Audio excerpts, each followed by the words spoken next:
Hey everyone, it is the Tuesday evening edition of Weather for Weather Geeks. It was 76 today. Our forecast of 72 seemed high enough, but boy, we got some bonus degrees out there this afternoon. No records today. The warmest November day overall on record occurred on this date.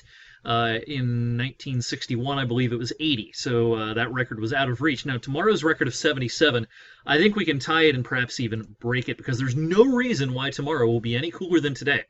We're going to have just about as much sun. We're going to start the day warmer, basically the same air mass.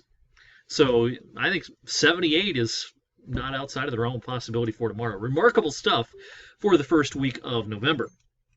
Clouds are staying off to the south this evening. It is crystal clear. And the northern lights last night didn't make an appearance this far to the south. We have a chance again tonight. Again, it's a small chance. I don't like to put too much emphasis on this because a lot of times this kind of disappoints. But it's a decent chance that low on the northern horizon. Make sure it's low. You're not going to see sheets of light high in the sky like they see up in Canada and Iceland and Greenland and places like that. But low on the northern horizon, you might see some greenish tints, perhaps a few other colors, if you're lucky. It's a close call. The view line shown here on the space weather prediction site comes down to about our latitude. So if you happen to be out and have a clear view of the northern horizon tonight and want to give it a shot, let me know if you see anything out there. Someone else also asked about the space station. We haven't had too many passes lately. What is coming up? Well, there's a decent pass Thursday morning. Now, maybe a little bit cloudy Thursday morning, but at 6:25, pretty bright pass just before daybreak.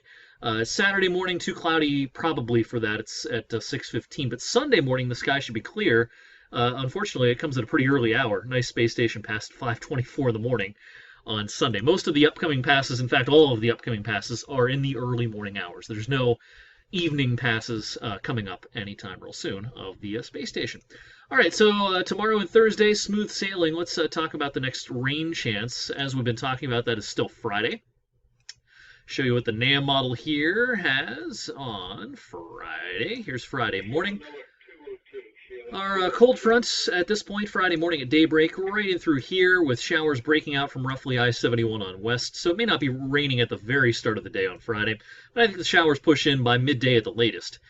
And then as we get into the afternoon, these are going to be pretty quick movers. So by 1 o'clock in the afternoon, the back edge may be already trying to push through. So this could be a 3 or 4, 5-hour window of showers.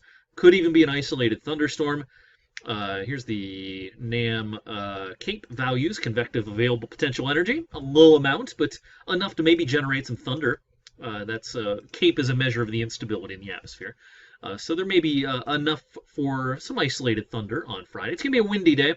Notice the isobars are packed fairly tightly together here. Show you the wind speeds here on the model. Showing some greens here. The scale is off your screen, but I can tell you that this is about 25 to 35 mile per hour winds shown here on the model. So a windy day on Friday. But again, we should dry things out the deeper we go into the afternoon towards evening. We've been carrying an outside chance of a shower on Saturday. I've removed that from the forecast now. I do think Saturday is a dry day. Any lake effect sprinkles should be just confined to maybe Ashtabula County. In fact, we'll probably start to see some sun on Saturday. Second half of the weekend, Sunday looks pretty good. It's going to be chilly, but it should be sunny as a nice dome of high pressure builds right over the Ohio River Valley for the end of the upcoming weekend. All right, as far as the longer range, here's the 16-day GFS. Again, don't take the numbers verbatim because they're bound to be wrong. Of course, even in the short term, I mean, these numbers are way too low. It's going to be 77, 78 degrees tomorrow, not 70.